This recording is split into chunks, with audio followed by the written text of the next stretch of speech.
ನಿಷೇಧಿತ ಮಾದಕ ವಸ್ತು ಎಂಡಿಎಂಎ ಕ್ರಿಸ್ಟಲ್ ಮತ್ತು ಗಾಂಜಾ ಮಾರಾಟ ಮಾಡುತ್ತಿದ್ದ ಇಬ್ಬರು ಡ್ರಗ್ ಪೆಡ್ಲರ್ಗಳನ್ನು ಬಂಧಿಸುವಲ್ಲಿ ಆರ್ಎಂಸಿ ಯಾರ್ಡ್ ಮತ್ತು ಜಾಲಹಳ್ಳಿ ಪೊಲೀಸ್ ಠಾಣೆಯ ಪೊಲೀಸರು ಯಶಸ್ವಿಯಾಗಿದ್ದಾರೆ. ಆರ್ಎಂಸಿ ಯಾರ್ಡ್ನ ಯಶವಂತಪುರ ಇಂಡಸ್ಟ್ರಿಯಲ್ ಏರಿಯಾದ ಎಎಸ್ಐ ಆಸ್ಪತ್ರೆಯ ರಸ್ತೆಯಲ್ಲಿ ಅಪರಿಚಿತನೋರ್ವ ಡ್ರಗ್ ಪೆಡ್ಲಿಂಗ್ ಮಾರಾಟ ಮಾಡುತ್ತಿರುವ ಮಾಹಿತಿಯೊಂದು ಆರ್ಎಂಸಿ ಯಾರ್ಡ್ ಪೊಲೀಸ್ ಠಾಣೆಯ ಪೊಲೀಸ್ ಇನ್ಸ್ಪೆಕ್ಟರ್ ಹರೀಶ್ ಅವರಿಗೆ ಲಭ್ಯವಾಗುತ್ತೆ. ಕೂಡಲೇ ಕಾರ್ಯಪ್ರವೃತ್ತರಾಗಿ ಎನ್ಡಿಪಿಎಸ್ ಕಾಯ್ದೆ ಅಡಿಯಲ್ಲಿ ಪ್ರಕರಣವನ್ನು ದಾಖಲಿಸಿಕೊಂಡು ಮಾರಾಟ ಮಾಡುತ್ತಿದ್ದ ಸ್ಥಳಕ್ಕೆ ಧಾವಿಸಿ ಡ್ರಗ್ ಪೆಡ್ಲರ್ ಯಾಸಿನ್ ಅನ್ನ ವಶಕ್ಕೆ ಪಡೆದುಕೊಂಡು ವಿಚಾರಣೆಗೆ ಒಳಪಡಿಸಿದಾಗ ವೆಲ್ಡಿಂಗ್ ಕೆಲಸ ಮಾಡಿಕೊಂಡಿದ್ದು ಹೆಚ್ಚಿನ ಹಣಕ್ಕಾಗಿ ಅಪರಿಚಿತ ವ್ಯಕ್ತಿಯಿಂದ ಕಡಿಮೆ ಬೆಲೆಗೆ ನಿಷೇಧಿತ ಮಾದಕ ವಸ್ತು ಎಂಡಿಎಂಎ ಕ್ರಿಸ್ಟಲ್ ಮತ್ತು ಗಾಂಜಾವನ್ನ ಖರೀದಿ ಮಾಡಿ ಹೆಚ್ಚಿನ ಬೆಲೆಗೆ ಕೂಲಿ ಕಾರ್ಮಿಕರಿಗೆ, ವಿದ್ಯಾರ್ಥಿಗಳಿಗೆ ಮಾರಾಟ ಮಾಡುತ್ತಿದ್ದುದಾಗಿ ತಪ್ಪೊಪ್ಪಿಕೊಂಡಿದ್ದಾನೆ. ಮತ್ತೊಂದು ಪ್ರಕರಣದಲ್ಲಿ ಜಾಲಹಳ್ಳಿಯ ಇಸ್ರೋ ಆಟದ ಮೈದಾನದ ಪಕ್ಕದಲ್ಲಿ ಅಪರಿಚಿತನೋರ್ವ ಗಾಂಜಾ ಮಾರಾಟ ಮಾಡುತ್ತಿದ್ದಾನೆ ಎಂಬ ಮಾಹಿತಿಯೊಂದು ಜಾಲಹಳ್ಳಿ ಪೊಲೀಸ್ ಠಾಣೆಯ ಮಾಹಿತಿಯೊಂದು ಜಾಲಹಳ್ಳಿ ಪೊಲೀಸ್ ಠಾಣೆಯ ಪ್ರಭಾರ ಪೊಲೀಸ್ ಇನ್ಸ್ಪೆಕ್ಟರ್ ಅಜಯ್ ಸಾರಥಿ ಅವರಿಗೆ ಸಿಗುತ್ತದೆ.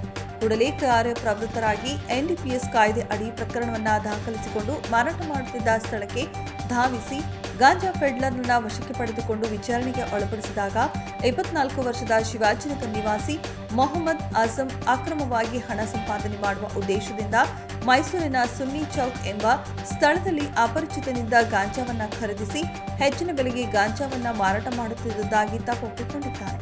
ಡ್ರಗ್ ಪೆಡ್ಲರ್ಗಳ ಬಂಧನದಿಂದ 10 ಲಕ್ಷ ರೂಪಾಯಿ ಮೌಲ್ಯದ 47 ಗ್ರಾಂ ಎಂಡಿಎಂಎ, 560 ಗ್ರಾಂ ಗಾಂಜಾ, ಕೃತ್ಯಕ್ಕೆ ಬಳಸಿದ್ದ ದ್ವಿಚಕ್ರ ವಾಹನವನ್ನ ಆರ್ಎಂಸಿ ಯಾರ್ಡ್ ಮತ್ತು ಜಾಲಹಳ್ಳಿ ಪೊಲೀಸ್ ಠಾಣೆಯ ಪೊಲೀಸರು ವಶಕ್ಕೆ ಪಡೆದುಕೊಂಡಿದ್ದಾರೆ. ನಾರ್ತ್ ಡಿವಿಷನ್ ಅಲ್ಲಿ ಆರ್ಎಂಸಿ ಯಾರ್ಡ್ ಮತ್ತು ಜಾಲಹಳ್ಳಿ ಪೊಲೀಸ್ ಸ್ಟೇಷನ್ ವ್ಯಾಪ್ತಿಯಲ್ಲಿ 9.45 lakhs ಮತ್ತು 55,000 ಸೇರಿ ಅರೌಂಡ್ 10 lakhsದು MDMA ಗಾಂಜಾ ಸೀಸ್ ಆಗಿದೆ.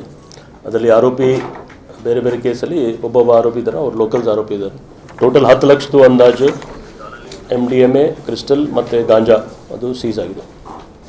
ಈ ಎರಡು ಪ್ರತ್ಯೇಕ ಪ್ರಕರಣಗಳ ಕಾರ್ಯಾಚರಣೆಯನ್ನ ಬೆಂಗಳೂರು ನಗರ ಉತ್ತರ ವಿಭಾಗದ ಡಿಸಿಪಿ ನೇಮೇಗೌಡ ಅವರ ನಿರ್ದೇಶನದಂತೆ ಯಶವಂತಪುರ ಉಪವಿಭಾಗದ ಎಸಿಪಿ ಮೇರಿ ಶೈಲಜಾ ಅವರ ಮಾರ್ಗದರ್ಶನದಲ್ಲಿ ಆರ್ಎಂಸಿ ಯಾರ್ಡ್ ಪೊಲೀಸ್ ಠಾಣೆಯ police inspector Harish, Jalahalli police ಠಾಣೆಯ ಪ್ರಭಾರ ಪೊಲೀಸ್ ಇನ್ಸ್ಪೆಕ್ಟರ್ ಅಜಯ್ ಸಾರಥಿ ಅವರುಗಳ ನೇತೃತ್ವದಲ್ಲಿ ಆರ್ಎಂಸಿ ಯಾರ್ಡ್ ಪೊಲೀಸ್ ಠಾಣೆಯ ಪಿಎಸ್ಐ ಬಸವಲಿಂಗಪ್ಪ, ಎಎಸ್ಐಗಳಾದ ರಾಮಚಂದ್ರ, ಗೋವಿಂದರಾಜು, ಸಿಬ್ಬಂದಿಗಳಾದ ಪ್ರಶಾಂತ್ ನಾಯಕ್, ಪ್ರಸಾದ್, ಸಂತೋಷ್ ಕುಮಾರ್, ಮಲ್ಲಿಕಾರ್ಜುನ್, ಸಂಜೀವ್ ಕುಮಾರ್ ಹಾಗೂ ಜಾಲಹಳ್ಳಿ ಪೊಲೀಸ್ ಠಾಣೆಯ ಪಿಎಸ್ಐ ಬಾಲಾಜಿ, ಸಿಬ್ಬಂದಿಗಳಾದ ಲಕ್ಷ್ಮಣ್ ಪವಾರ್, ಗುರುಮೂರ್ತಿ, ಕಿರಣ್, ಸುರೇಶ್, ಬಸವರಾಜ್, ಮೇಟಿ, ಬಸವರಾಜ್, ತಳಗಡೆ ಅವರುಗಳ ತಂಡ ಡ್ರಗ್ ಪೆಡ್ಲರ್ಗಳನ್ನು ಬಂಧಿಸುವಲ್ಲಿ ಯಶಸ್ವಿಯಾಗಿದ್ದಾರೆ.